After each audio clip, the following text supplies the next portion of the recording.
More recently, departmental has become quite popular. I think that's probably the most popular way to organize a management company right now. That's how we're organized.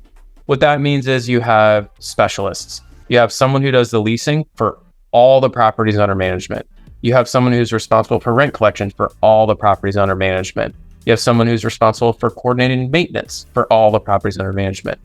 And so you get this sort of niche down specialist effect where you have individuals that have very narrowly defined roles and metrics, and they can get very, very good and efficient within those roles.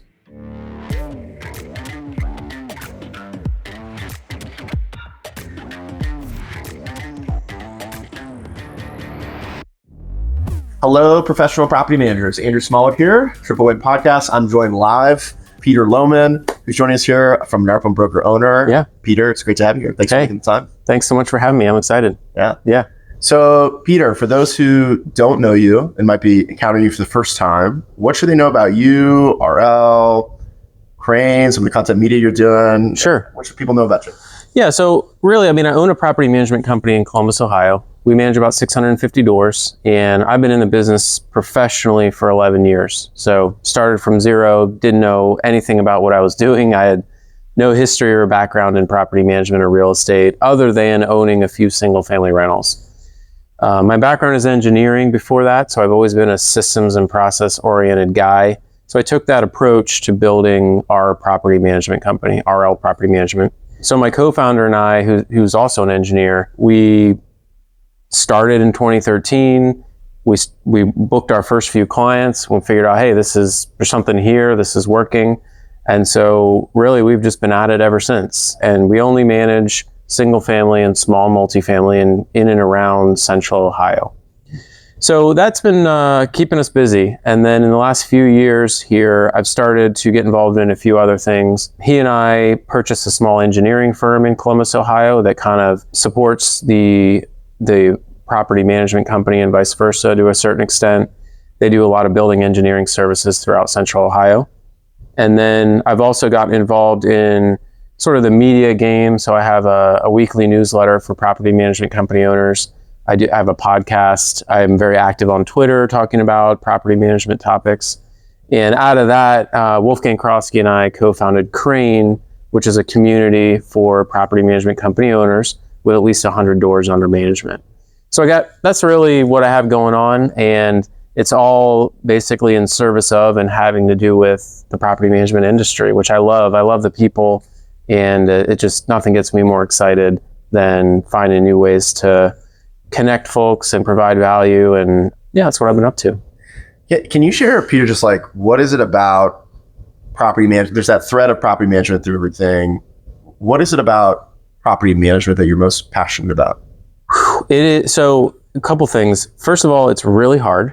Yeah. And I like a challenge. The engineering brain in me wants to figure everything out.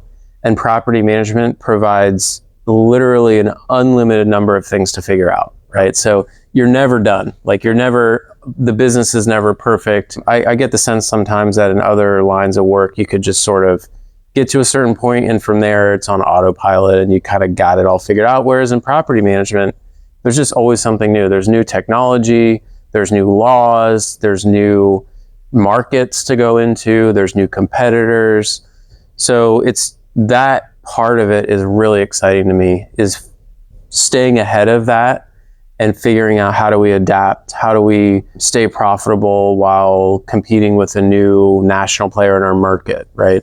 How do we figure out how to provide outstanding resident experiences while not spending all of our owners' money? Mm-hmm. So there's a lot of that. And I think what I also really am passionate about with the industry is the people. You come to these conferences, there's literally nothing as energizing for me as being out with other property managers, talking to them, hearing what they're going through.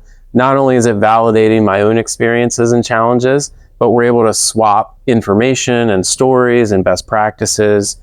And, I've been around different businesses and different business owners over the years. There's something about property management company owners. They're just this right mix of entrepreneurial, smart, gritty, down to earth. They're just an awesome they're just awesome characters, I guess, is the best way to describe that. So they just get me excited. I don't know. Yeah. It also seems like very unique in this space that property management and leaders in the space like yourself are very cooperative and collaborative, which, we've had people join our team from outside the industry. Andrew Smallwood, who you met recently, and I'm like, hey, what are you noticing that's really different compared to like other industries places you've been? He's like, I'm shocked at how open people are. He's like, and it's great. It's amazing. But do you believe that to be true? Has that been your observation? It's 100% true. I think part of that is a function of how fragmented we still are as an industry. You and I were chatting this morning, how many management companies there are. We're not really sure. It's in the tens of thousands. So it's not like there's 12 companies, right? And the pie is very clearly divided. And if I get a bigger slice, you get a smaller slice. Even though that's theoretically true on a macro level, the reality is in day-to-day in any given market, there's plenty of blue ocean for all of us. I also just think, like I said, it's so hard. And so when you meet someone else, you're just so excited to have someone that empathizes with you and gets you, that you don't care even if you're technically competing. It's like finding a life raft. And he's like, who's on the life raft? I don't care. I'm just getting on. Like this, I need some help. So yeah, I guess, I don't know, that it is interesting. I've heard that before. Yeah. So one of the seminal questions, and I remember I've read this article, and there were people who read the article. It's been shared widely. I'm not sure if it started in a newsletter, if it started on your website, but it's this question about how to structure a property management company. In the framework, correct me if I get this wrong or if your perspective's evolved here, but for a long time, there were a lot of companies that organized from a portfolio dynamic. Then there's kind of the departmental approach. And there's like a hybrid approach or a pod approach. Could you kind of walk through your framework of thinking through that and what you've seen kind of evolve in the industry of what seems to be working about each? Sure. Yeah, so the classic model, we'll take a different approach than I have in the article, and we'll walk through kind of chronologically as I understand it. So historically, property management companies were organized in a portfolio style. And that just means, hey, Susie, you have the northeast part of town. Jeff, you've got the west side, right? So every property manager has kind of like a territory or a number of specific accounts or property owners or properties that they manage. And they do almost everything. They do the leasing, they're responsible for rent collection, they're handling lease renewals, they're taking incoming maintenance requests, and that's like their chunk of the business. And as you grow the company, you have to hire property managers. That's usually what that role is called. Is you hear people say, and even today, how many property managers do you have? Well, I never know how to answer that. I'll get to that in a second. So as your business grows, you need new property managers to cover all the properties that you're managing. So what that is, you've got sort of a jack of all trades situation there, where you have to find people who are good at everything. This also means that if that person either goes on vacation or leaves, you're kind of stuck because no one else really knows what's happening with any of those properties. And that specific property manager is going to have their own approach to how they handle leasing, to how they handle rent collection that may be different from how the other property managers handle it. By the way, all of these can be successful. And I know successful property managers who are using every single one of these that I'm talking about. They're not necessarily one is better than the other. It's just there's pros and cons. So that was sort of the classic model. More recently, departmental has become quite popular. I think that's probably the most popular way to organize a management company right now. That's how we're organized. What that means is you have specialists. You have someone who does the leasing for all the properties under management. You have someone who's responsible for rent collection for all the properties under management. You have someone who's responsible for coordinating maintenance for all the properties under management. And so you get this sort of niche down specialist effect where you have individuals that have very narrowly defined roles and metrics, and they can get very, very good and efficient within those roles. So that's why I said, when people ask me how many property managers you have, I'm like, well, 0. We have a bookkeeper, we have a maintenance coordinator, we have a leasing specialist. That's how I think of it. I think the more recent innovation has been this pod structure. Some people call it squad. That's where you have, it's almost like a mix. You've got 2 or 3 people on a pod. You have a lead and you have an assistant, and then sometimes you'll throw in like a maintenance coordinator. And those 3 people then have a specific number of accounts or a territory, but a much higher number than one individual could cover. So it's like you're taking a little bit of the best of both worlds between departmental and portfolio. You're adding some redundancy so that if one person from the pod is on vacation, there's still coverage, or if somebody leaves. And there's a little bit of a clear advancement path for folks. There's usually like a pod leader, an assistant, and then sort of a third role. And as people gain in experience and skill, they can move up within that pod. So that structure, from what I understand, works very well at scale. So when you talk to people who have over 1,000 doors under management, I feel like more often than not, I hear them describing how effective that organizational structure has been for them. So that's my understanding of it. I didn't make all that up. That's just things I've gleaned from reading and conversations and kind of thinking hard about why and how these all came to be. So from your perspective and just your observations of, and focusing kind of a little bit on like the departmental and the pod structure specifically, it seems like a problem people are trying to solve is, how do we get the right people on our team with the right information to be able to communicate effectively with whoever, whether that's vendors, whether that's clients, whether that's residents? What's your kind of observation of the different approaches to that? Is it, again, portfolio seems like, hey, this person's got all the information, there's risk to that. Departmental, this person's specialized, right? Yep. There's a focus to that. There's a hybrid approach to that. What do you feel like things to think about as you're considering that? Yeah, so this is a huge topic. It's really important, and I don't think it's quite solved yet. So my engineering brain is still turning over like some of this.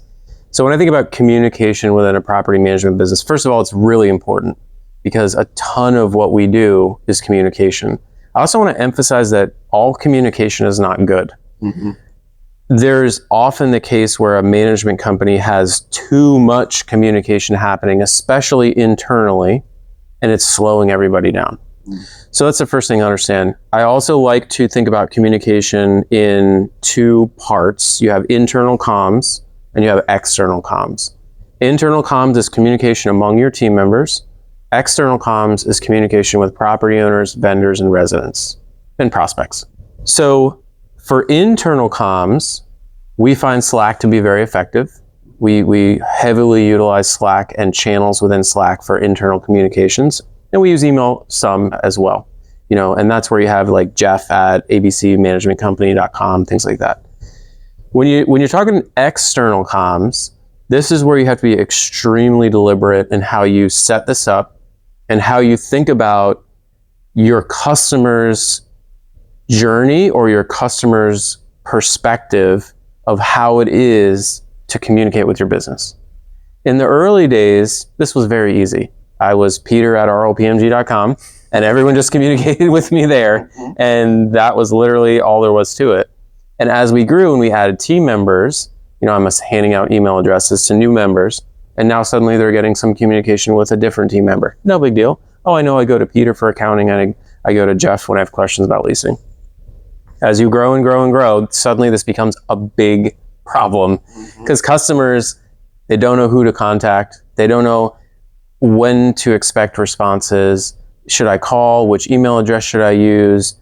And then when you throw into the mix these different ways of organizing a management company, it becomes very convoluted and confusing. And the challenge here is customers often want a single point of contact, or that's sort of what their default framework is for interacting with a small business. As property management companies, we kind of, as we grow, it becomes less and less feasible for that to be efficient or effective. And so you have to think about, how are we going to communicate with our customers? Are we going to still use our individual email accounts? Are we going to assign a single point of contact? Are we going to use a shared inbox? Are we going to have specialists where they have a single point of contact, but it directs them to different people in the company? I don't really know what the right answer is. It's different depending on how you're organized and what technology you're using. I will say I'm a huge proponent of shared inboxes as a way to start to get a handle on this. So like we have leasing at rlpmg.com. All leasing comms, external comms, routes through that inbox. So if any individual person on our leasing team is out or leaves, we still have a whole record of all communications with any individual prospect or resident. And anyone in the company can log in and see the status of all of those conversations and pick up the slack if somebody has to leave or what have you. But sort of wrestling with this idea of how do our customers want to interact with us is a challenge. If you assign a single point of contact, expecting that person to know everything is not realistic. How are they going to know all the details of the turnover and the leasing and the rent collection and the maintenance and the accounting last year and all this? So now you're kind of putting someone on the phone who doesn't have all the answers, and that's also frustrating for our customers. But if you keep it completely segmented and you say, all right, property owner, you call Susie for leasing, you call Jeff for accounting, and now they're like, I don't know who to call, right? They throw up their hands and they get frustrated. They just call the main line anyway. So, I don't know what the right answer is, but that's sort of some things I start to think through. Yeah, just like reduction to the ridiculous here. Like imagining somebody, you call this person for on-time payments, you call this person for late payments, you call this person exactly for this. Yeah, you start to get to a customer experience that, most people would say this isn't what I would expect, right, in the scenario, how I want to work with them. And the challenge of, again, I'm used to emailing Peter, but Peter's out at broker owner for a few days. Right. So am I going to get the responsiveness that I really want? Correct. And hey, when I work with bigger companies, I thought it was interesting you pointed out, like, here's the expectation of working with an SMB and a service-oriented business versus if I'm working with a large brand or a massive company, I'm very used to interacting with all kinds of different people. Correct. You call American Express, you're not going to get your personal credit card account manager. You're going to get their main line and they'll deal with your problem however they deal with it. That's not probably great. We don't love that, but is it? I don't know. I don't know I haven't cracked it yet. Interesting.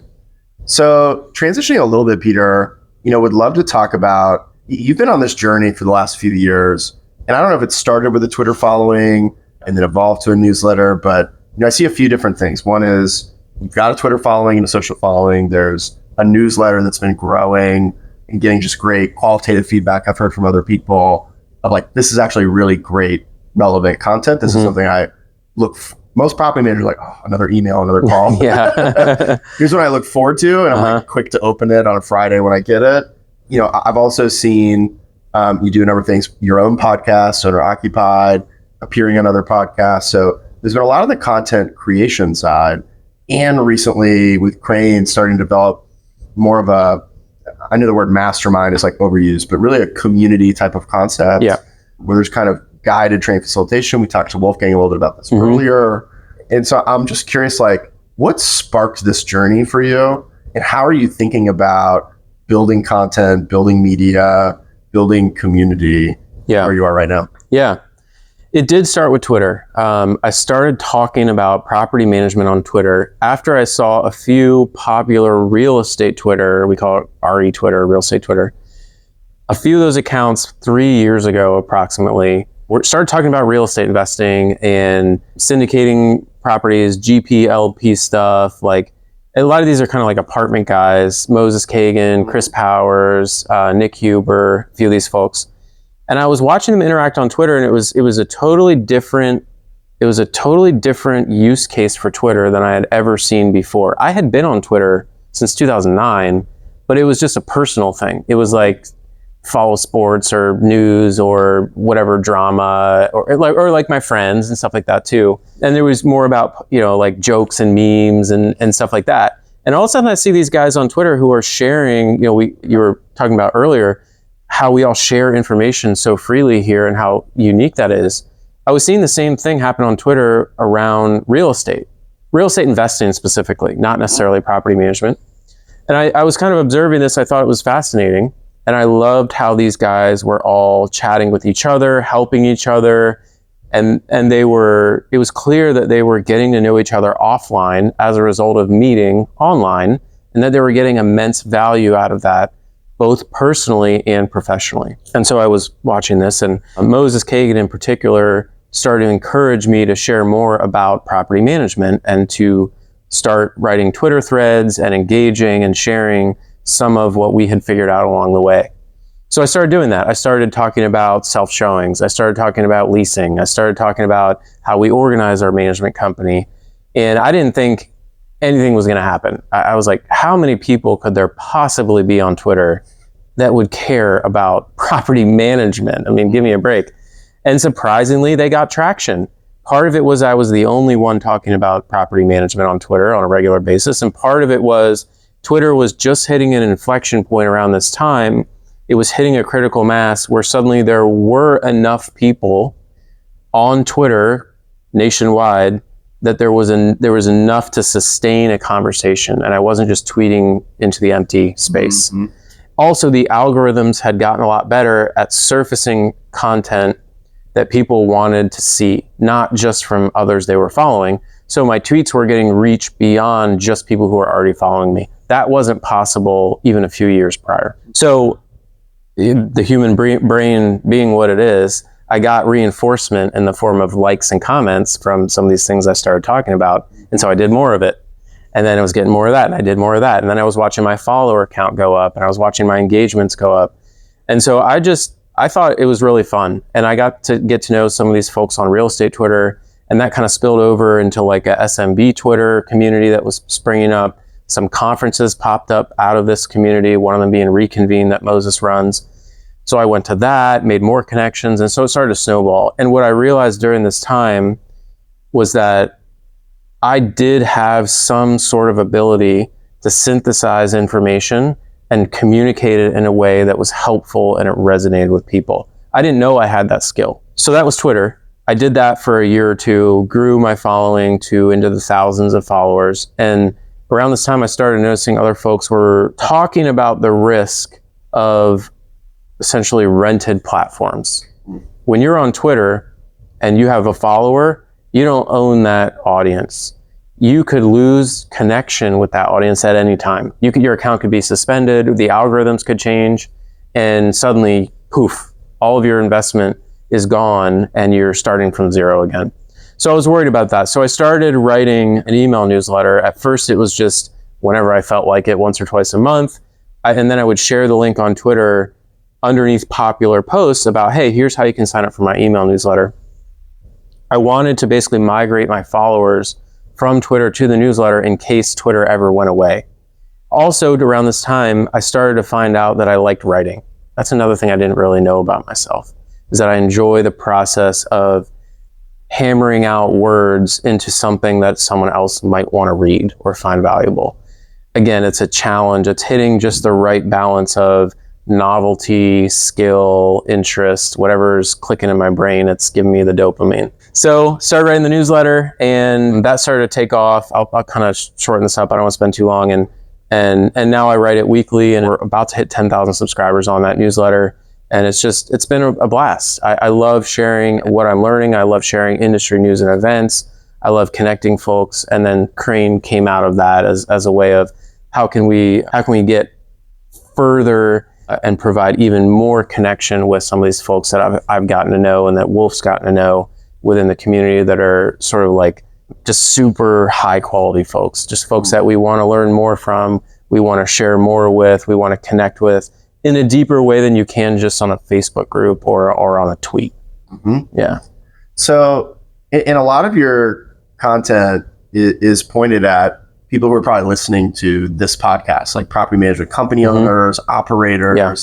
You know, I do notice, and I'm a follower on Twitter, the newsletter myself, there are vendors who are involved, you know, as well as some investors. It seems like if somebody's listening to this and they're saying, hey, I don't aspire to do what Peter's doing from a standpoint of serving the property management company owner audience. I do have an interest in potentially reaching millions of real estate investors with content, you know, potentially organizing some community plays similar like that.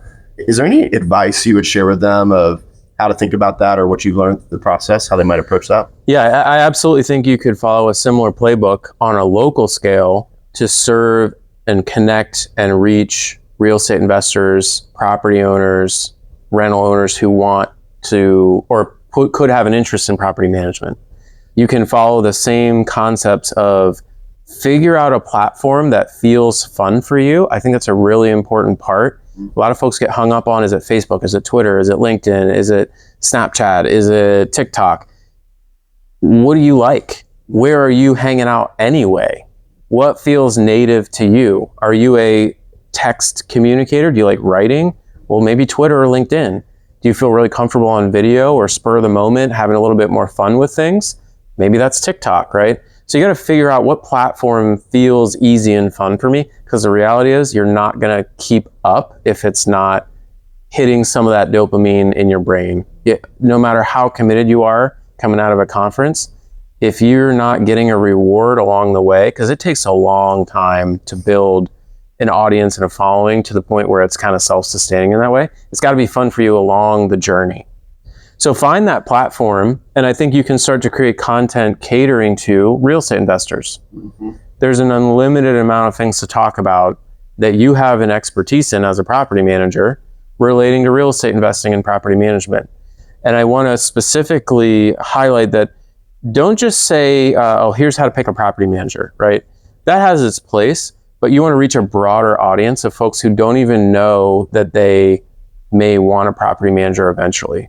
So I think general real estate investing content, especially making it local and specific to your jurisdiction, is where the magic is. Richmond, Virginia, new laws affecting landlords.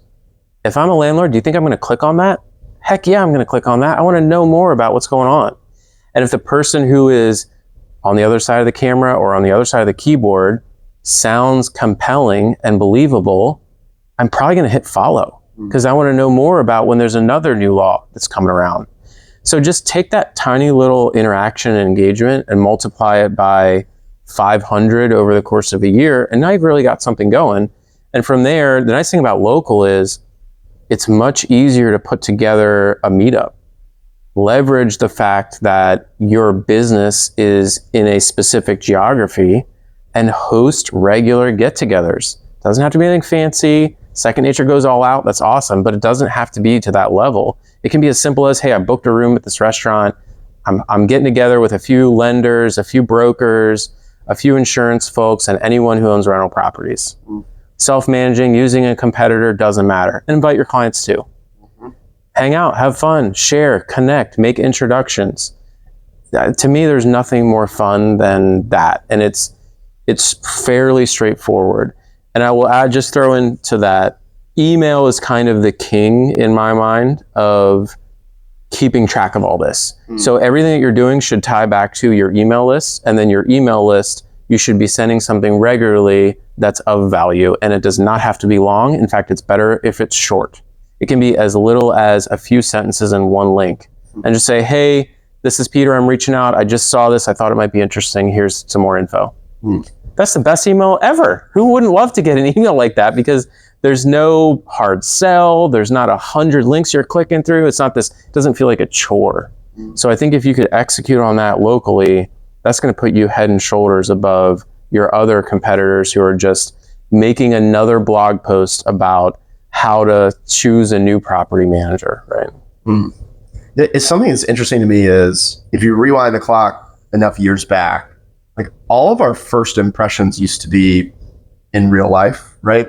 And now it seems like we actually often aren't entitled to our first impressions being in person. And that a lot of them are digital. And sometimes that can be things property managers are familiar with, the review sites and trying to get a sense of that.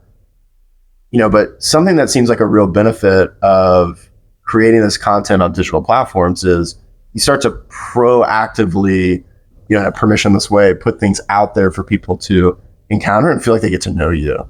And I think actually my first impression with you was in person and meeting you, but it really felt, my own experience was getting to know you, how you think and how you communicate in a digital way was something that made it feel a lot more comfortable, right? Engaging with you later. Absolutely. Has that been true in your experience? 100%. Yeah. When you start sharing online regularly in any capacity, any format, any app, folks, just like you said, they build an impression of you and they get a window into how you think. I think it was Nick Huber who coined that phrase. They get a window into your thought process. And the beauty of that is when you finally do connect with them in real life, they understand how you operate. And you immediately have wiped away some of that very human not necessarily fear, but just when you meet someone that you've never met, you're sizing them up, right? You're threat assessing them. And if it's somebody you've already been following online for a year, there's none of that. It's immediately that warm connection, and you can kind of skip the small talk and the sizing up piece of it. And not for nothing, you're also positioned as an authority. You can sort of leverage that in a very positive way to further those connections. You can introduce them to others. You can, I don't know, there's just something about that idea of getting a window into how somebody thinks, then meeting them in real life, that's extremely powerful. The other thing I really like about it is you have leverage there. You can write something once, it goes out to 5,000 people on an email list. Imagine how long it would take to get to know those 5,000 people one by one to the point where they know how you think. That was, it's just not possible. And so that I've gotten a lot of value out of it. Now, I'm an extrovert. I love being out and about and meeting folks and hearing some of that. So, but I think there's an angle here for everybody. Mm-hmm. Yeah. Mm-hmm. And one more thing to touch on here, Peter, is you talked about community a little bit earlier. And I would say it seems like if you're however many steps on the content journey, right, you're some number of steps kind of on the community building. And I'm just curious to hear, like, today, how you're thinking about the distinction between content, community, how you're thinking about it, what's got your interest with it. Yeah, so I started pure content, right? We talked about sharing stuff on Twitter and then the email newsletter. That is content. And you nailed it. I've been really focused lately on, as somebody who has a following, I can produce content, but there's another way to deliver value, which is community and connection. And even if you only have 25 followers, if you can connect them with each other, there can be immense value there. Immense value. And what's an interesting phenomenon is, if you host a small event, 10 people come, and 5 of those people make solid connections with each other. I don't know how many connections that would be. It would be like 5 factorial, or I don't know. My math days are behind me. But what's interesting about this is the positive vibes, or the warm fuzzies that they get from those new connections. Part of that ascribes back to you as the host. Even if you didn't physically connect them, because it was your event and you organized it, they think better of you, even though you had nothing to do with their actual meeting and the value that they're providing to each other. And so it positions you as an authority, it gives you some social capital, and there's just a lot of benefits that sort of reflect back to you when that happens. And also, it's just frankly fun. It's rewarding to connect folks and see them thrive. There's no one better in the game at this than Mark Ainley, by the way. I don't know if you've been on the other end of one of his connection emails. Jordan Willett is also outstanding at making introductions. There's a few folks that I've learned a lot from in our industry. But the feeling that you get of connecting to people who then provide value to each other, it's so great. And so as I'm thinking about where I'm going with Crane, where I'm going with the newsletter, I'm thinking, yes, about content. I want to continue to provide valuable content. I want to continue to produce valuable content and stay on the forefront of what's interesting within our industry and to the folks that are subscribed. But I also have been thinking a lot about community and connection. How can I take those 10,000 people and introduce them to each other? Because they have so much to share with each other. There's lifetime friendships that are waiting to be unlocked in this list that's sitting on an email server somewhere. How can we make that happen? And so Crane is like the start of that, and it's really gotten my wheels turning about how do we continue along that journey. I'm curious, the name Crane, where did that, was there a story behind that, or? We were looking for something simple and easy. We were looking for a decent domain, so joincrane.co was available. I also, there's kind of a few ways to think about this. If you think about a construction crane, it builds the steel foundation for a skyscraper, right? Or and that's how we think about Crane, as building the foundation for outstanding businesses for business owners. And then also the crane bird has some really interesting attributes about how it hunts and like how it behaves. It's kind of aggressive. And so, yeah, there's no grand secret behind it or anything. We just wanted something short and catchy that didn't have to do with property management, real estate, realtor, home, because those have kind of been done to death. And so we wanted something that would stand out a little bit. Yeah, it definitely strikes me as a distinct brand as opposed to you just imagine one more logo with a key on it. And we didn't want to call it, PM owner mastermind, something. Yeah. So shout out to some of the thought leaders in our space who have influenced how I think about that. So. Yeah, very cool. Peter, one more question here. You've got your finger on the pulse. You're engaging with a lot of folks. You've had some conversations here, right, at this conference. As you look forward, right, for the industry of professional third-party property management, what's really got your attention? What are you paying attention to? And what are you optimistic about? Well, I'm paying attention to right now. We need to know where we're at, actually. So the Iceberg report came out, I believe, in 2017. Some amazing research done by a few groups in there basically concluded that 70% of rental properties or rental homes were self-managed. Well, that was a while ago. And I want to know now, what's the new number? So I actually reached out to the folks that produced the Iceberg report, and I've started engaging with them about, hey, what would it take to produce an updated version of this? So that's something we're looking at doing as a way to figure out what's the status? Where are we trending, right? Because how do we know what we should do if we don't even know where we are? So, I'm big on like data and trying to think about, because I think that should inform our approach. I'm also watching carefully. Self-managing is changing, and there's tools that are coming out that are allowing self-managing landlords to do a lot more than they used to be able to do with technology. What's an example of that? What you're seeing?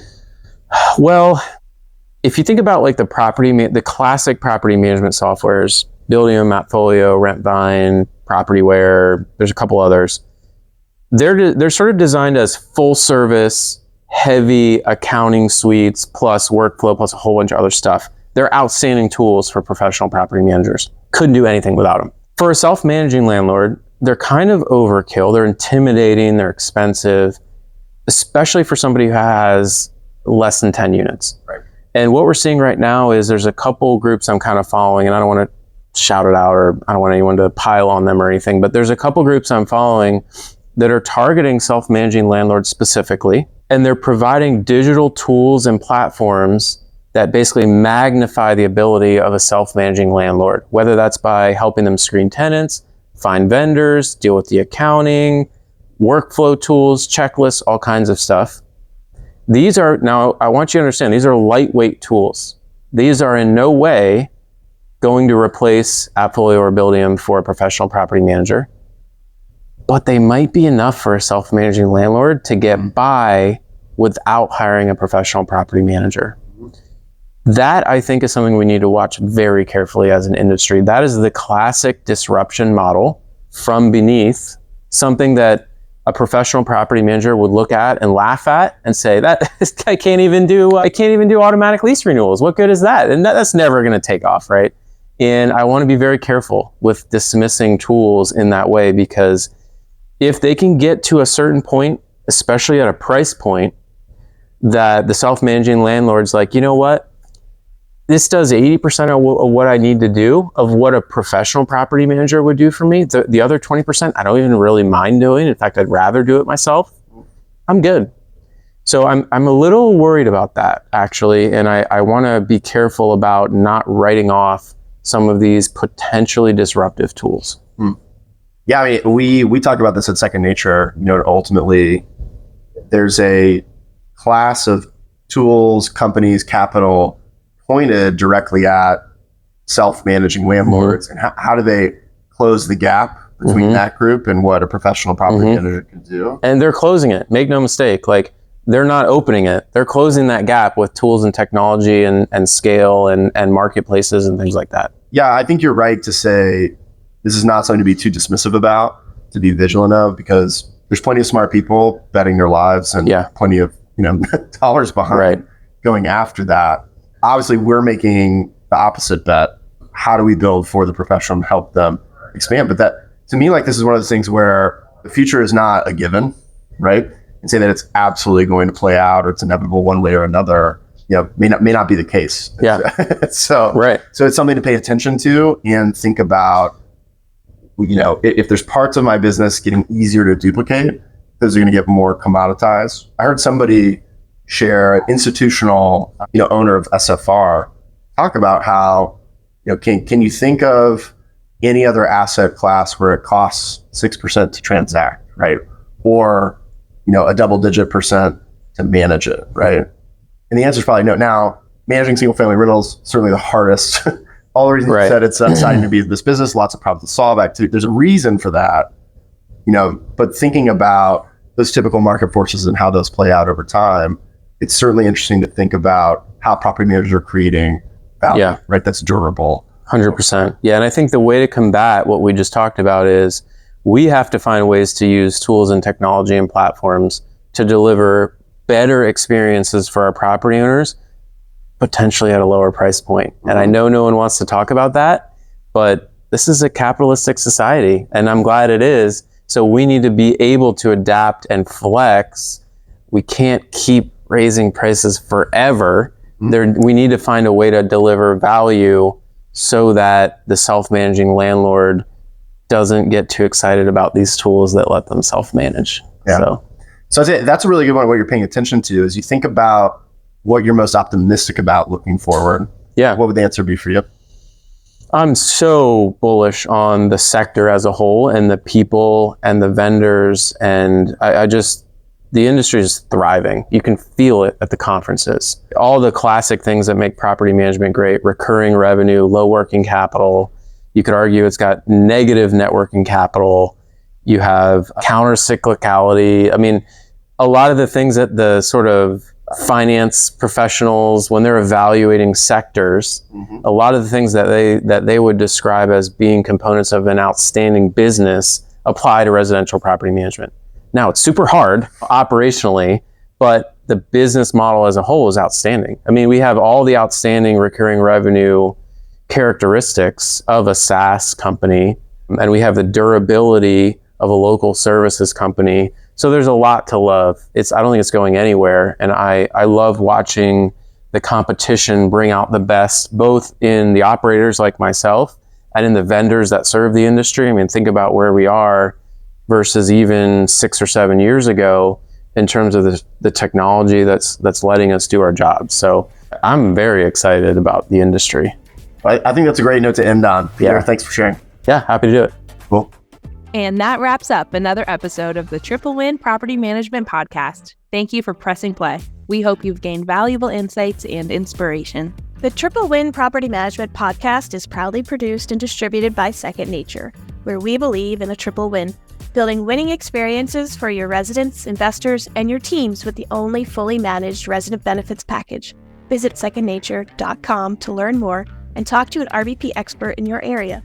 If you have any questions, comments, or want to weigh in on the conversation, we'd love to hear from you. Email triplewin@secondnature.com. That's triplewin@secondnature.com. Stay connected with us beyond the podcast. Visit our website at secondnature.com to stay updated with upcoming property management events and articles. And don't forget, you can keep the conversation going in the Triple Win Property Management Facebook group. It's exclusively for property managers. To receive even more valuable insights and updates, subscribe to our newsletter. You can find the link to that and much more in the show notes. On behalf of the Triple Win community, this is Laura Mack, thanking you for tuning in. And on behalf of Second Nature, this is Carol Housel. Check back soon for another exciting episode. Until then, keep striving for that triple win.